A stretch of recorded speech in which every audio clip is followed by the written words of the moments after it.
Alhamdulillahirabbil alamin. Asyhadu an la ilaha illallah wa asyhadu anna Muhammadar Rasulullah. Allahumma sholli ala Muhammad wa ala ali Muhammad kama shallaita ala ali Ibrahim wa ala ali Ibrahim. Alhamdulillah, saya sangat senang sekali ya bisa berkumpul kembali dengan ibu-ibu sholihah setelah sekian lama di masa pandemi ini tidak mengadakan kajian. Gimana kabarnya ibu-ibu? Kurang semangat kedengarannya ya. Apa kabarnya ibu-ibu? Alhamdulillah. Ya, kalau saya biasa ke anak-anak, alhamdulillah luar biasa, selalu semangat mencari ridho Allah, begitu ya. Jadi selalu semangat untuk mencari ridho Allah dalam setiap keadaan. Mudah-mudahan Allah memberikan kepada kita kesehatan ya. Selain kesehatan kita mempertebal imunitas kita di masa pandemi ini, kita pun wajib untuk mempertebal iman kita ya, keimanan kita. Salah satunya dengan bertolakul ilmi ya. Saya hadir di sini bukan berarti saya lebih bisa dari ibu-ibu semua, lebih tahu, tapi kita akan sekedar berbagi ya Bu ya, berbagi dan saling menguatkan. Karena kalau saling menguatkan bersama-sama, berjamaah, itu insya Allah akan lebih kerasa gitu, daripada kita menguatkannya itu sendiri ya. Lebih indah itu dengan berjamaah, hidup lebih indah dengan berjamaah. Nah itu ya. Nah judul yang akan diusung untuk hari ini adalah cara meningkatkan iman dalam diri ya. Nah sebelum saya ke materi, ke cara meningkatkan iman dalam diri, saya ingin ibu-ibu semua yang hadir di sini bertanya dulu ke dalam diri sendiri, seberapa besar kadar keimanan yang ada dalam diri kita. Nah ya, coba kita akan ukur sama-sama. Kapasitas iman, kapasitas keimanan. Ya, dalam diri kita ini kita punya kapasitas itu berarti seberapa isi ya. Kalau dalam ilmu apa IPA, kapasitas itu berarti isi ya, isi yang volume. Nah ini juga iman kita yang ada dalam diri itu udah seberapa kadarnya. Kapasitas iman itu yang pertama adalah iman nurul fitrah ya. Iman nurul fitrah ini adalah iman pemberian Allah untuk semua manusia yang dilahirkan di dunia ini. Dia terlahir dari seorang Yahudi, seorang Nasrani, seorang apapun dia, seorang penjahat, dari ayah seorang penjahat, ibu seorang pelacur ya. Itu semua itu akan mendapatkan iman nurul fitrah. Makanya mengapa disebut semua bayi yang lahir ke dalam dunia ini adalah suci dalam keadaan fitrah ya. Semua manusia pernah berjanji di hadapan Allah itu bahwa dia hanya mengakui Allah sebagai Rabbnya. Makanya Islam mengatakan bahwa bayi itu atau semua manusia lahir ke dalam dunia ini dalam keadaan fitrah atau suci. Nah ini jadi Allah telah membekali kita semua iman nurul fitrah ya. Dikatakan dalam Quran surat Ibrahim ayat 24 bahwa orang yang beriman itu seperti pohon yang baik atau sajarah thayyibah ya. Jadi sejarah itu kalau dalam bahasa Quran itu sejarah itu artinya pohon ya, sajarah thayyibah. Nah iman itu adalah karunia terbesar dari Allah untuk manusia ya. Nah tapi ada yang memelihara imannya, ada juga yang tidak terpelihara fitrah imannya. Kenapa sampai tidak terpelihara? Ya mungkin karena orang tua mereka tidak memeliharanya, atau lingkungannya tidak menjadikan imannya terpelihara. Makanya fitrah keimanannya ketika dia sudah dewasa menjadi hilang. Ya, makanya kita sebagai seorang ibu tugas kita adalah yang paling utama mendidik anak-anak kita adalah menjaga fitrah keimanannya, jangan sampai hilang. Itu adalah amanah dari Allah untuk anak-anak kita, ya, kita sebagai orang tua. Jangan sampai fitrah keimanannya hilang. Jangan sampai kita hanya memberikan makanan untuk fisiknya saja, ya, tapi makanan untuk imannya tidak kita terpelihara. Jangan sampai, ya. Nah, kecenderungan manusia, kalau ibu membawa Al-Quran boleh dibuka, ya. Kecenderungan manusia itu adalah pada dinul qayyim. Itu disebutkan dalam Quran surat 30 ayat 30. Boleh, kalau ada yang membawa Qurannya boleh buka.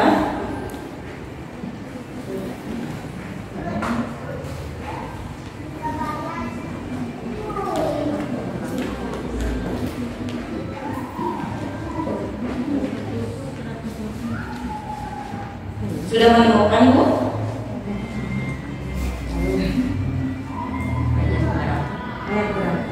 Ayat ke-30, surat ke-30, ayat ke-30.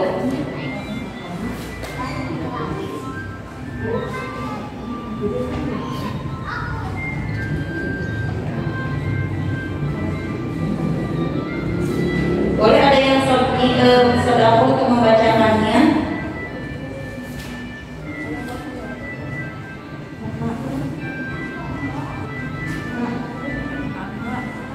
Ada? Silakan. Katanya boleh tuh. Sama artinya ya.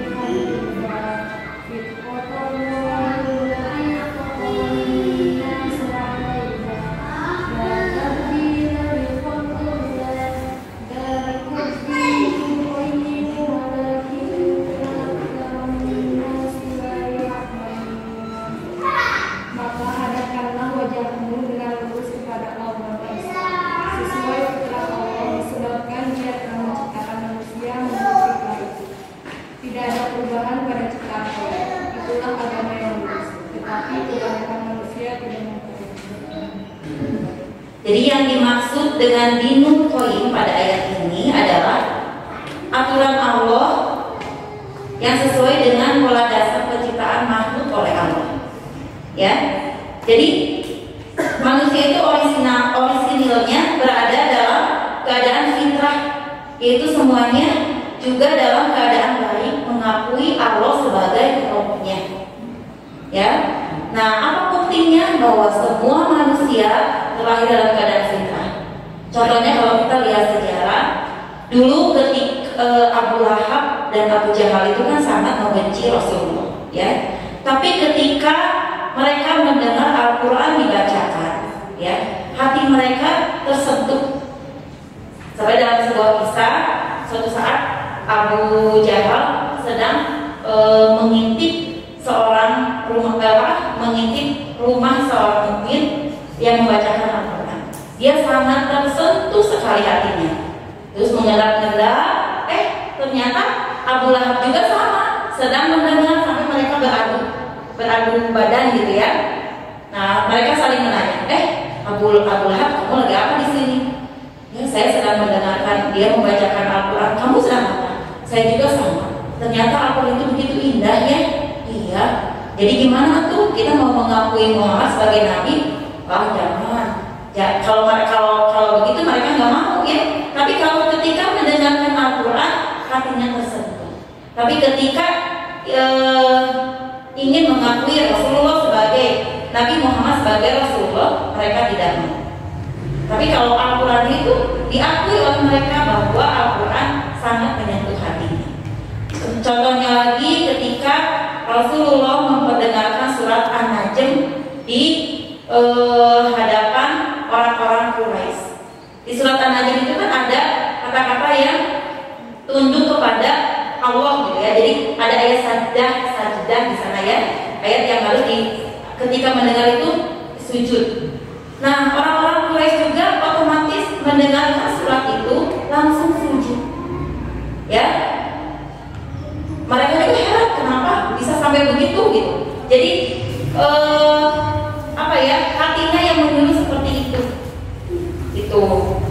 juga kalau saya pernah baca artikel tentang ibu-ibu, mungkin tahu ya, pemain bola yang terkenal Cristiano Ronaldo, ya, yang CR7 gitu ya. Nah, dia itu kan punya temannya kan orang Muslim, si siapa, Ozil ya, Ozil yang orang Turki itu. Nah, katanya Cristiano Ronaldo ini sebelum bermain bola selalu ingin dibacakan Al-Fatihah oleh temannya itu, Ozil. Padahal Cristiano Ronaldo itu bukan pemeluk Islam, tapi ketika dia diperdengarkan surat Al-Fatihah oleh temannya, hatinya itu merasa tenang dan dia siap bertanding di lapangan. Itu menandakan bahwa ada cahaya iman dalam hati manusia, apapun dia agamanya. Ya, iman nurul fitrah yang dititipkan oleh Allah kepada semua manusia. Seperti di Quran surat An-Nur ayat 35, bahwa Allah cahaya di atas cahaya, ya. Jadi kita itu sebagai manusia punya cahaya, yaitu cahaya ini iman nurul fitrah, dan cahaya iman nurul fitrah ini akan terhubung, akan terkoneksi dengan cahaya Allah, yaitu Al-Quran. Ya. Jadi sering-seringlah kita membaca Al-Quran agar cahaya dalam diri kita itu terkoneksi. Itu tumbuhlah iman nurul fitrahnya itu berkembang dengan baik. Ya. Nah, untuk anak-anak kita juga, anak baik, bagaimana cara mendidik anak baik? Jangan disangka anak baik itu tidak pendidikan anak baik itu nggak ada. Ada ya. Anak bayi itu dia melihat belum jelas, tapi pendengarannya dia sudah sangat jelas. Jadi cara pendidikan kepada anak yang masih bayi itu perdengarkanlah Al-Quran, dan memperdengarkan Al-Qurannya kalau bisa jangan lewat ini apa namanya, lewat HP atau lewat kaset gitu ya. Perdengarkan dari mulut ibu sendiri atau dari ayahnya sendiri. Itu akan lebih menyerap ke dalam hatinya, ya. Kalau dari alat elektronik kan ada ininya ya, ada noise-nya gitu. Jadi ada penghalang. Jadi nyampe ke anaknya itu cuma berapa persen. Tapi kalau dari mulut ibunya atau ayahnya itu akan nyampe ke 100%. Ya, itu cara menghidupkan iman nurul fitrah ke anak-anak kita. Itu. Nah, bagaimana ketika iman nurul fitrah itu sudah kabur, ya, maksudnya sudah tidak jelas lagi dalam kita karena pendidikan lingkungan, pendidikan orang tua kita. Nah, ada beberapa faktor agar manusia bisa kembali ke dalam fitrahnya. Yaitu yang pertama adalah tafakur. Tafakur itu artinya memikirkan. Ya, memikirkan apa? Ada sarananya, ayat manusia, yaitu diri sendiri atau fenomena sosial.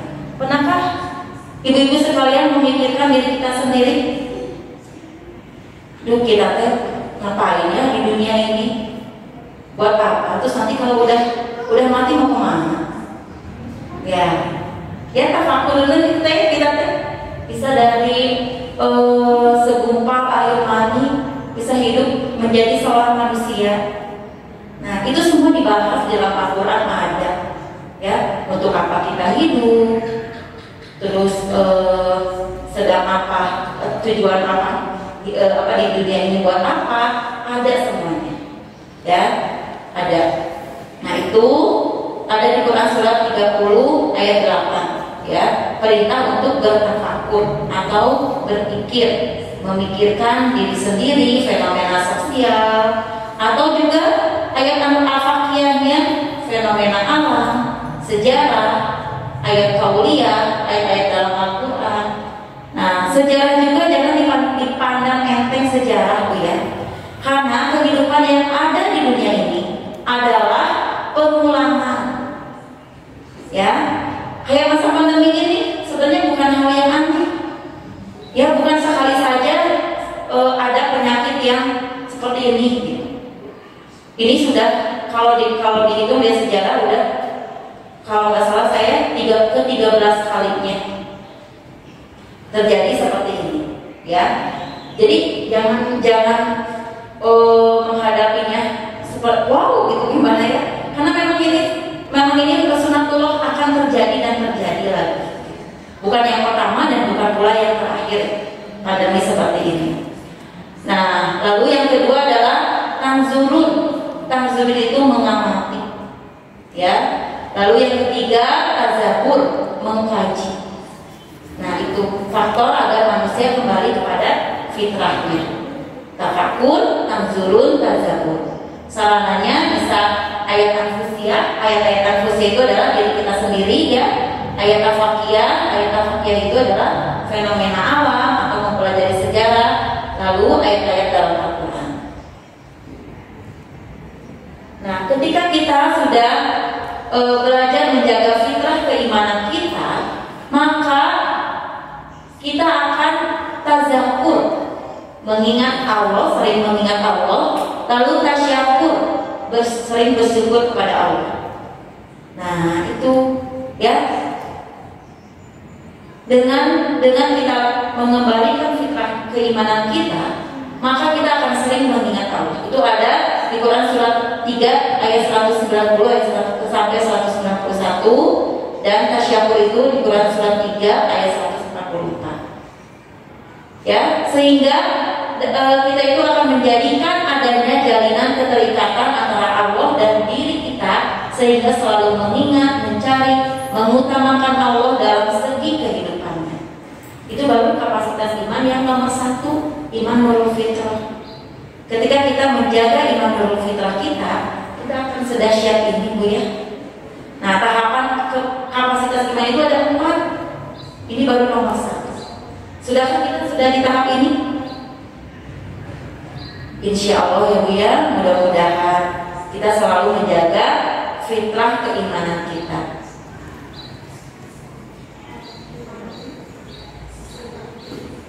Nah, lalu yang kedua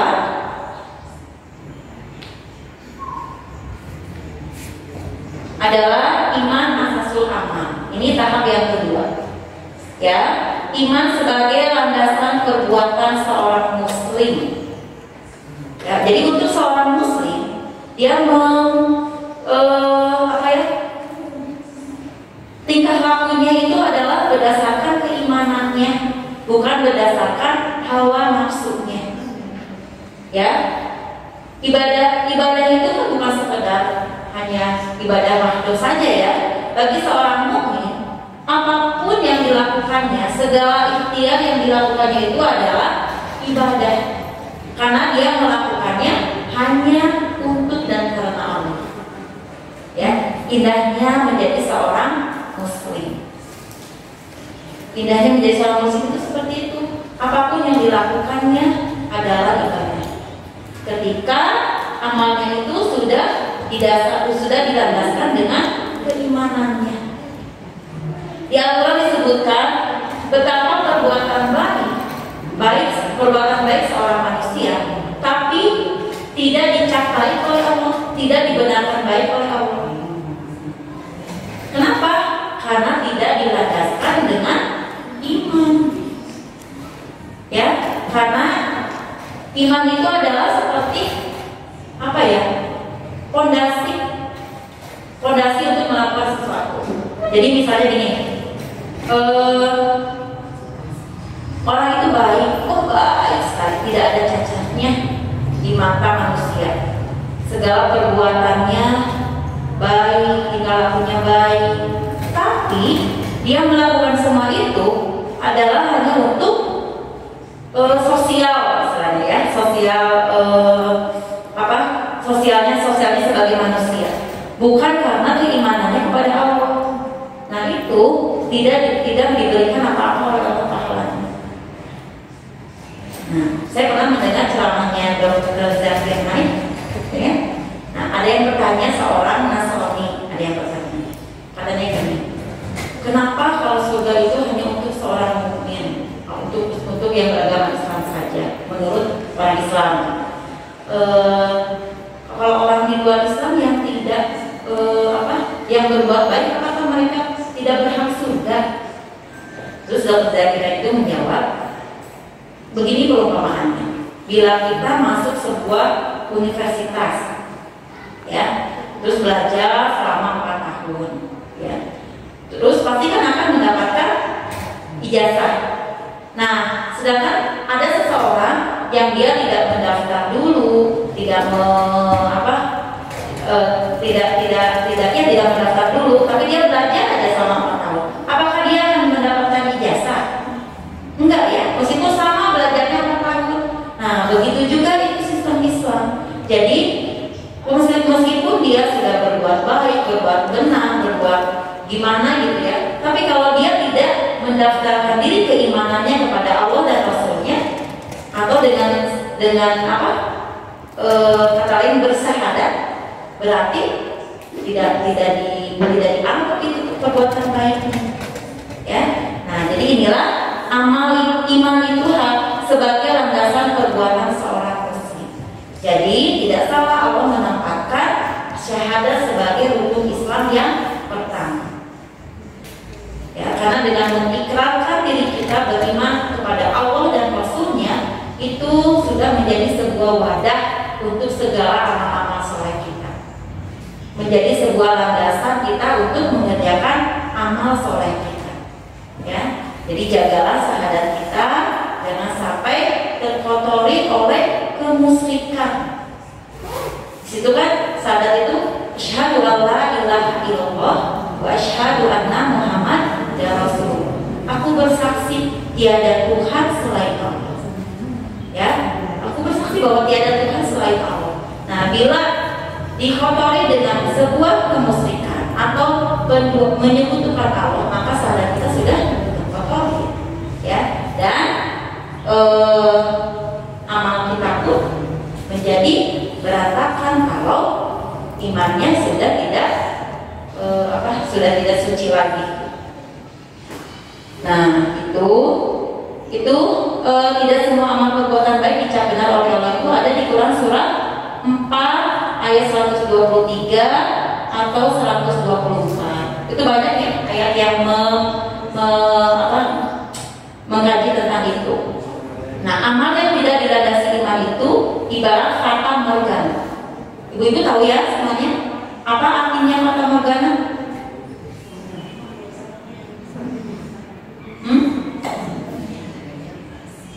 Coba ada yang masih ingat pelajaran IPA-nya? Siapa yang tahu fata morgana? Jadi fata morgana itu bayang-bayang gitu ya. Jadi kalau kita misalnya ke di jalan raya, tuh kayak ada air gitu ya. Padahal itu bayangan sebuah pohon. Nah, ya biasanya fata morgana itu ada di padang pasir. Padang pasir kan nggak ada air ya. Nah, pas di kejauhan, wah itu kita menemukan sungai, menemukan telaga, ada air. Pas dideketin, itu cuma bayangan sebuah pohon. Nah, itu amal yang tidak dilandasi iman itu ibarat seperti fata morgana. Coba kita buka Quran surat 24 ayat 39. Surat Nur.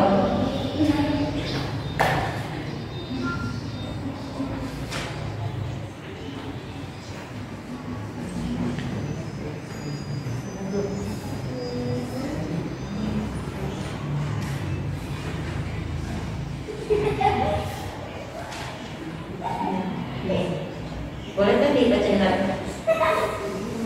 Sama Adin.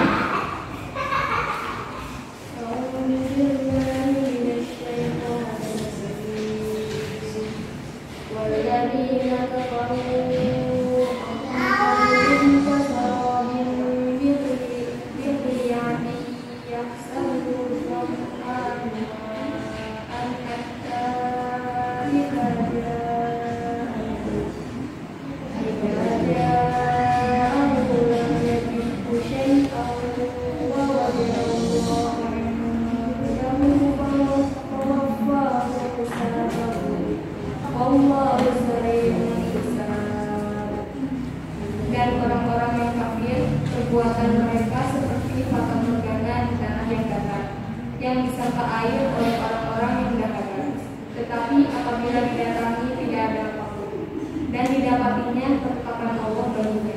Lalu Allah memberikan kepadanya perhitungan amal-amal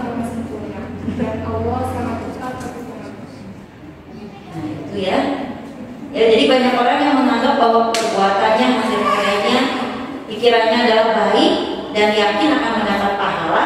Tapi Allah ternyata dengan tegas mengatakan banyak amal yang terhapus bahkan sia-sia di sisi Allah. Ya, nah jadi ibu-ibu solihah, iman asasul amal ini merupakan ukuran diterima dan tidaknya amal seseorang. Ya, tidak akan lahir niat beserta amalnya yang diterima oleh Allah kecuali dengan keimanan yang utuh, keimanan yang bulat, atau keislaman yang benar-benar kafah.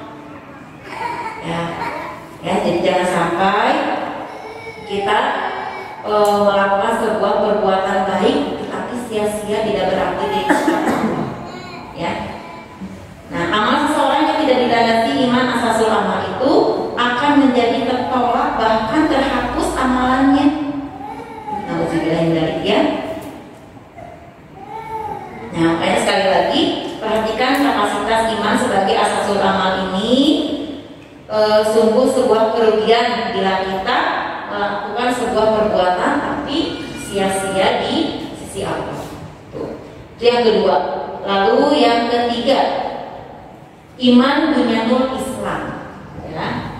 Iman pada posisi ini, iman ini sudah menjadi bangunan dalam kehidupannya. Islam secara kafah dengan melaksanakan 5 pilar rukun Islam. Ya, apa saja 5 pilar rukun Islam itu? Yang pertama syahadat, sholat, ketiga saum, zakat, dan haji. Ya, nah Islam itu sebagai konsep yang terstruktur seperti sebuah bangunan yang didasari dengan landasan keimanan. Ya, bila sudah melakukan kelima pilar rukun Islam ini secara kafah, ya. Lalu berpegang teguh kepada syariat Islam yang telah diamanahkan kepada para nabi dan rasul.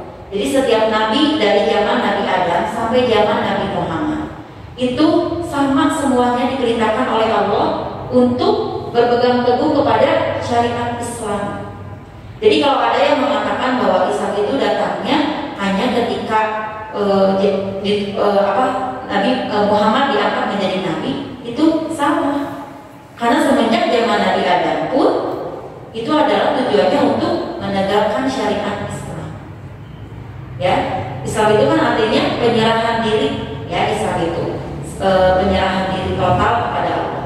Nah, jadi semua nabi yang diutus oleh Allah itu untuk mengajak umat-umatnya hanya menyerahkan diri kepada Allah, tidak menyekutukan Allah dengan apapun. Ya. Jadi masih ada, kalau saya suka bertanya, Islam kapan datang? Sejak kapan Islam itu datang? Sejak Nabi Muhammad diangkat menjadi Rasul. Tidak ya. Jadi sebelum Nabi Muhammad, mereka nabi-nabi itu mengajak apa kepada manusia? Nah, sama, mengajak untuk bertauhid, ya, tidak menyekutukan Allah. Dan datangnya Rasulullah diangkat menjadi nabi itu adalah menyempurnakan aturan-aturan yang pernah ada. Jadi kalau dulu mah mungkin zaman Nabi Daud sholatnya itu hanya ketika matahari terbit dan matahari terbenam. Ya, kalau zaman Nabi Daud. Terus saumnya juga saum 2 hari yang 1 hari selang itu ya. Terus zaman Nabi Musa itu kalau zakatnya itu adalah dengan tanda diterimanya atau tidaknya zakat seseorang itu adalah diambil langsung oleh Allah melalui api. Ada api dari langit yang mengambil persembahan orang-orang Yahudi. Jadi orang Yahudi juga sama, ada syariat zakat. Nah, datangnya Nabi Muhammad diangkat menjadi nabi dan rasul itu untuk menyempurnakan aturan-aturan sebelum nabi-nabi sebelumnya. Ya, jadi dari zaman dulu pun sholat itu sudah ada, terus zakat itu sudah ada, ya, pergi haji ke Baitullah itu sudah ada semuanya. Ya, jadi bukan Islam itu bukan ketika zaman Nabi Muhammad aja. Dari sejak diturunkannya nabi-nabi itu adalah untuk mengajak Islam, untuk mengajak bertauhid kepada Allah. Nah itu. Nah, berpegang teguh pada syariat Islam. Islam sebagai bangunan landasan berpikir, landasan amal, landasan gerak, dan landasan beraktivitas dimanapun, kapanpun, dan di saat apapun. Jadi ketika imannya sudah bunyanul Islam, ya keimanannya sudah pada posisi ini, dia itu sudah apapun yang dilakukannya itu adalah untuk Allah dan karena Allah. Sudah tidak memikirkan dunianya lagi. Itu, ya. Ini sudah di posisi iman bunyanul Islam. Lalu yang keempat, iman natijatul Islam. Nah ini ya kapasitas iman tertinggi, yaitu suatu kondisi iman seseorang yang sudah mencapai derajat keimanan yang menghasilkan buah yang bermanfaat dari nikmatnya iman. Ciri-cirinya apa nih? Kalau iman natijatul Islam ini, ciri-cirinya itu adalah karakternya dia takwa, tawakal, sabar, dan ikhlas. Nah, ini karakter orang yang beriman dalam posisi yang paling tinggi. Itu ada di Quran surat 31 ayat 22, 2 ayat 112, 4 ayat 125, 16 ayat 120. Ini karakter orang yang beriman. Takwa, tawakal, sabar, dan ikhlas. Ya, kita kupas sedikit. Takwa itu adalah artinya, kalau dari segi bahasa, takwa itu artinya berhati-hati. Janji Allah untuk orang yang bertakwa itu, dia akan mendapatkan keberkahan dari langit dan bumi. Yang kedua, mampu membedakan yang hak dan batil. Lalu yang ketiga, diberikan rezeki dari Allah yang tidak disangka-sangka. Lalu yang keempat, ditenangkan hatinya. Janji Allah untuk orang yang bertakwa. Dan kemarin kita sudah sebulan berpuasa. Itu untuk tujuannya untuk apa? Untuk ini ya, untuk mendapatkan gelar takwa. Ya, puasa Ramadan kemarin itu kan tujuannya untuk menciptakan, untuk membentuk orang-orang menjadi pribadi yang takwa. Mudah-mudahan kita semua bisa ya mencapai takwa ini setelah Ramadan kemarin. Nah, kriteria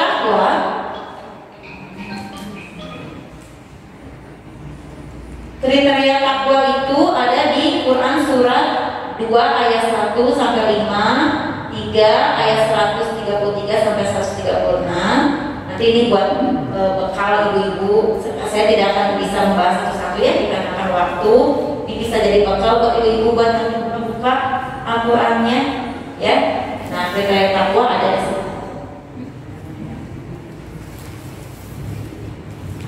Nah, lalu yang kedua adalah tawakal. Ya, jadi yang satu takwa, yang kedua tawakal. Tawakal itu artinya menjadikan Allah sebagai wakil, berarti menyerahkan segala persoalan itu hanya kepadanya. Ya, tapi bukan berarti tawakal itu artinya pasrah, tidak ada usaha. Bukan ya. Tawakal itu harus diiringi dengan ikhtiar. Karena ikhtiar itu adalah sudah menjadi hukum awam manusia yang harus berikhtiar. Contohnya Nabi Musa aja ketika dia sampai di lautan, ketika dikejar oleh Firaun ya, ketika sampai di lautan itu dia udah bingung harus kemana lagi, ya harus kemana lagi, apalagi tekanan dari Bani Israel yang bertanya-tanya, hei Musa, mau kau bawa kemana lagi kita nih? Di hadapan kita udah laut, di hadapan kita nih sudah laut yang luas, kita nggak bisa kemana-mana lagi.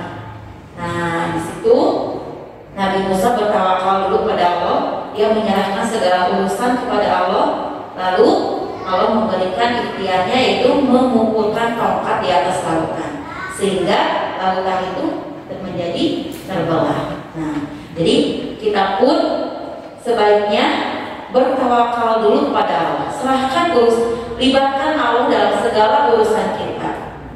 Serahkan urusan kita kepada Allah. Lalu ikhtiar maksimal. Ya, jadi seperti masa pandemi sekarang. Jangan sampai ikhtiar fisik kita itu lebih diutamakan daripada ikhtiar kita kepada Allah. Ya, ketakutan kita terhadap virus itu jangan sampai mengalahkan hukuman-hukuman Allah kepada manusia yang tidak menjalankan syariatnya. Ya, jangan sampai terkalahkan. Karena bila medis punya ilmu, ulama pun punya dasar ilmu, ya. Jadi misalnya gini, kalau secara medis cuci tangan, membawa hand sanitizer itu akan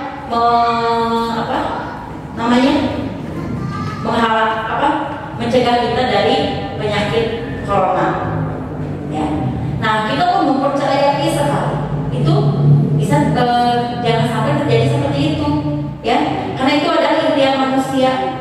Ikhtiar manusia yang menyebabkan penyakit itu kan Allah. Allah sudah punya sebenarnya orang Muslim itu sebenarnya sudah punya syariat sendiri untuk terhalang dari penyakit corona. Apa itu? Berwudu. Kalau berwudu itu lebih dari cuci tangan, ya. Berwudu itu kan dibersihkan semuanya. Dan berwudu itu tidak harus selalu menjelang sholat aja. Kita disunahkan untuk selalu menjaga wudu. Ya, seperti terompahnya Bilal bin Rabah yang terdengar oleh Rasulullah ketika Rasulullah Isra Mi'raj. Ya, terompahnya itu udah nyampe ke surga. Terompahnya Bilal. Kenapa bisa sampai nyampe? Karena Bilal selalu menjaga wudunya. Ya, jadi kalau seorang muslim itu sebenarnya dengan menjaga wudu pun insya Allah kita itu akan aman. Ya, kalaupun kita terkena corona, ya, nauzubillah min dzalik. Kalaupun terkena juga kita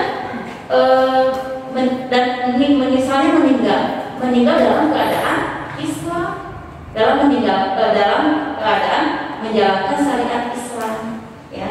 Jadi kalau kata saya lebih baik jagalah wudu kita. Jagalah wudu. Supaya kalau mukmin itu wudu itu bisa sholat kita itu tidak hanya 5 kali. Kalau kita dengan sholat sunnahnya, sholat tahajud, sholat duha, itu kan jaraknya 4 jam sekali, ya.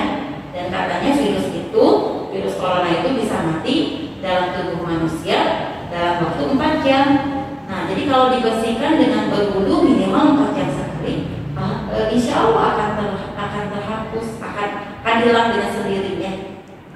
Ya, jadi tidak perlu disikapi dengan sikap yang seperti yang wah gimana gitu. Tidak perlu sebenarnya, ya. Nah, itu lalu yang ke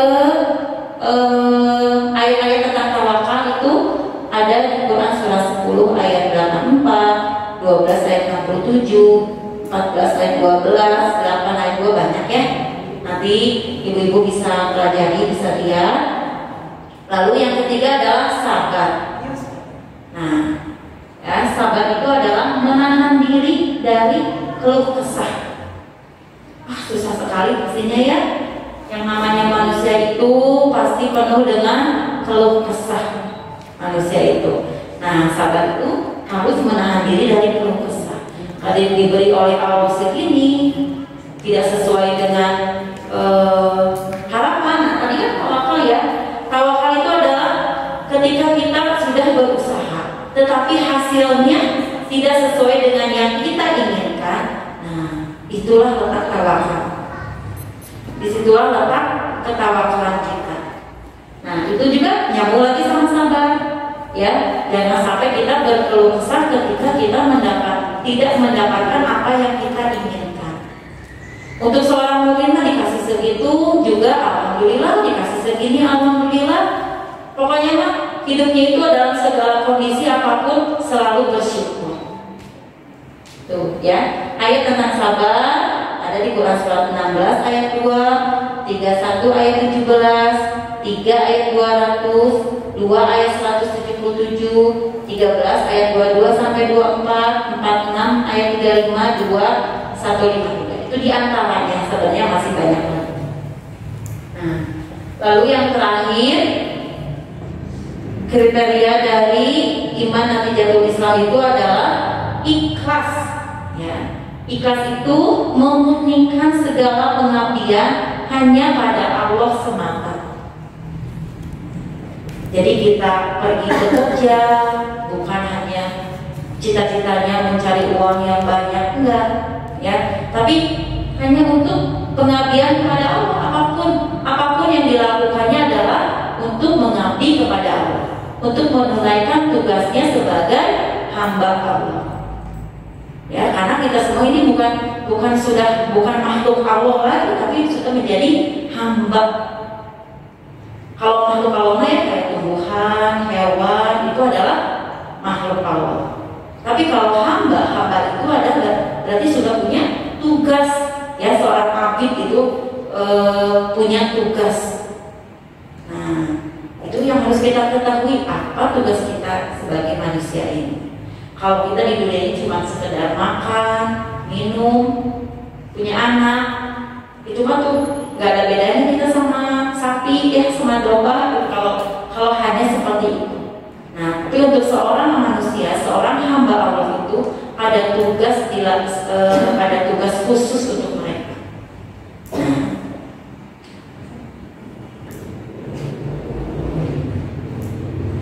Nah, itu ya, itu kapasitas iman yang harus dimiliki oleh kita semua. Nah, sekarang kita bertanya pada diri sendiri, itu jadi PR untuk kita semua. Kadar iman dalam diri kita itu udah sampai mana nih? Kita sudah ada di posisi mana? Apakah ada di iman nurul fitrah, atau iman asasul amal, iman bunyanul Islam, atau sudah di iman natijatul Islam? Ya, itu hanya kita sendiri yang bisa menjawabnya. Orang lain mah nggak bisa mengukur. Oh itu mah, wah sholatnya juga rajin, ini begini, kayaknya imannya sudah gini. Nggak bisa. Yang bisa mengukur adalah cuma diri kita sendiri. Ya, yang jujur sama diri kita sendiri, kita udah ada di posisi mana nih? Kalau kita masih di posisi iman nurul fitrah, ayo kita naikkan kapasitas iman kita. Ya. Nah, bagaimana meningkatkan keimanan dalam diri? Langkah awalnya adalah di Quran, seperti di Quran surah 96 ayat 1 sampai 5. Ya, bagaimana Allah memberikan wahyu pertama kepada Rasulullah, Quran surah 1 sampai 5. Nah, itu pun langkah awal yang harus kita lakukan ketika kita ingin meningkatkan keimanan dalam diri kita. Ya, kita harus membaca, meneliti, memahami. Minimal diri kita sendiri aja. Ya, bacalah diri kita sendiri. Ingatkan lagi, buat apa sih kita lahir di dunia ini? Ya, kalau kita yang namanya manusia pastilah mengalami lemah iman atau futur dalam keimanan.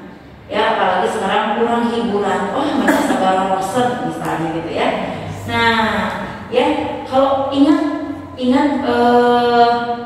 salah satu sarana untuk membaca, meneliti, memahami itu adalah sejarah, ya, atau tanzul. Di dalam sejarah itu ada perang Ahzab atau perang Khandaq. Ada yang pernah mendengar ibu perang Ahzab? Ya, itu adalah perang ketiga. Jadi perang ketiga setelah hijrahnya Nabi Muhammad dengan para sahabatnya. Jadi ada perang Uhud, perang Badar, perang Khandaq. Nah, perang Khandaq atau perang Ahzab ini adalah perang gabungan antara orang-orang kafir Quraisy dengan orang-orang Yahudi, yang jumlahnya ada 30.000 orang, dan kaum mukmin itu cuma berapa ya? 3.000 kalau nggak salah. Ya, pokoknya bedanya sampai berlipat-lipat. Nah, di perang Ahzab itu strategi menghadapi pasukan Ahzab itu adalah dengan menggali parit atas usul seorang sahabat Salman Al-Farisi, menggali parit sejauh 8 km di arah utara Madinah. Nah, saat itu Madinah itu sedang dalam keadaan musim dingin dan kekurangan pangan. Terus itu kalau dibangun parit, berarti mereka kan nggak bisa kemana-mana ya. Untuk menjaga pasukan Ahzab tidak memasuki kota Madinah, dibuatlah parit. Dan orang-orang Madinah, orang-orang mukmin Madinah itu dengan sendirinya mereka tidak bisa kemana-mana. Jadi istilahnya di lockdown misalnya, ya, di lockdown nggak bisa kemana-mana. yang nggak bisa kemana-mana, terus dalam keadaan jiwa terancam, pasukan azab dan bisa kapan saja melompat, gitu ya, melompat parit itu. Nah, kaum mukmin itu berjaga-jaga di parit itu adalah 24 jam. Bahkan dalam sejarah itu sholat disatukan dari sholat subuh sampai sholat isya adalah ketika perang Khandaq. Karena di perang Khandaq itu belum diturunkan ayat tentang sholat di sholat khauf, sholat dalam peperangan. Nah, keadaannya sangat mencekam sekali dalam ketakutan. Belum cuacanya sangat dingin, kekurangan pangan. Ya, kalau kita udah sampai sana belumnya masih jauh, makan masih makanan enak, ini masih berselimut, kalau tidur masih berselimut hangat, masih jauh. Kalau zaman dulu mah sampai segitunya, ya sampai Rasulullah itu kan nggak tahu ya kapan selesainya perang itu, ya. Nah, sampai di hari yang ke-42 Rasulullah mengumpulkan para sahabatnya. Lalu kata Rasulullah, siapakah di antara kalian yang mau menjadi mata-mata pergi ke seberang, pergi ke daerah musuh dan cari tahu apa yang terjadi di sini. Dan yang jadi mata-mata itu harus kembali lagi ke Madinah dalam keadaan hidup. Nah, biasanya kalau ada perintah dari Rasulullah itu para sahabat itu pada langsung ya, karena mereka memburu pahala pada langsung. Saya. Nah, saat itu mah nggak ada yang mau, karena kondisinya sangat genting ya, sangat mencekam. Nggak ada yang mau, nggak ada yang berani. Setelah Umar bin Khattab aja tidak mengacungkan tangan. Akhirnya Rasulullah pun menunjuk di antara mereka. Dan yang tertunjuk itu adalah saya lupa namanya. Ada seseorang yang tertunjuk ya itu, dan dia datang pergi ke seberang ke daerah musuh. Nah, diceritakan bahwa ketika dia menuruti perintah Rasulullah yang asalnya keadaan dingin, perut lapar, tiba-tiba katanya nggak ada rasa lapar itu, nggak ada rasa dingin itu. Dengan semangatnya dia menjalankan perintah Rasulullah. Nah, itu ya. Jadi kalau kita membaca sejarah keadaan orang mukmin zaman dulu mempertahankan Islam, mempertahankan kalimat tauhid itu sangat berat. Nah, jadi jangan sampai disia-siakan perjuangan orang-orang mukmin zaman dulu dalam memperjuangkan kalimat tauhid. Kalau kita aja ada wabah seperti ini sampai dilarang untuk sholat berjamaah, sampai dilarang untuk menjalankan syariat, ya. Nah, kita harus hati-hati, kita harus jangan menelan mentah-mentah apa yang mereka perintahkan, ya. Karena bisa saja ini adalah sebuah pembiasaan kepada orang-orang mukmin. Karena menurut ilmu psikologi, ketika 3 bulan sesuatu dilakukan, itu akan menjadi sebuah karakter. Ya. Siapa tahu mereka ingin menjauhkan pemuda-pemuda kita ke masjid. Ya. Kalau sudah jauh pemuda ke masjid itu, pemuda udah Islam itu hancur. Tidak akan pernah berkembang lagi kalau sudah dijauhkannya pemuda-pemuda ke masjid. Nah, makanya hati-hati, jangan sampai pernah meninggalkan masjid. Ramaikan lagi masjidnya, insya Allah Allah akan melindungi para orang-orang yang meramaikan masjid. Apalagi dengan protokol kesehatan yang dengan mencuci tangan, diperiksa suhu tubuh, itu sudah sebenarnya sudah aman ya, sudah aman, tidak perlu ada yang ditakutkan sebenarnya gitu. Ya, jangan sampai ketakutan kita terhadap virus ini mengalahkan ketakutan kita terhadap hukuman Allah karena kita tidak menjalankan syariat. Nah itu, lalu memahami status fungsi, tugas, dan tanggung jawab diri. Nah itu jadi kalau kita sedang syukur, cara meningkatkan keimanan dalam diri kita selalu ingat itu, bahwa kita itu punya tugas, punya tanggung jawab di dunia ini teh. Itu aja. Dan kita teh adalah para penunggu kematian. Kapan malaikat Israel datang? Kalau kita seorang mukmin pasti kita percaya ada kehidupan setelah mati. Dan itu adalah kehidupan yang abadi. Nah itu aja yang diingatnya. Jadi pengingat kita ketika kita sedang lemah iman. Lalu yang terakhir ini memahami konsekuensi diri sebagai makhluk dan hambanya. Ya itu harus dibedakan. Jangan sampai kita mau disamakan dengan binatang ya, yang cuma bisa makan, minum, tidur, beranak, itu aja ya, cuma bisa gitu ya. Tapi kita itu punya tugas fungsi ya. Apa sih tugas fungsi kita? Nanti mungkin bisa dibahas lain kali ya. Tugas fungsi manusia sebagai hamba Allah. Nah itu mungkin ibu-ibu yang bisa saya sampaikan. Saling ya, masih saling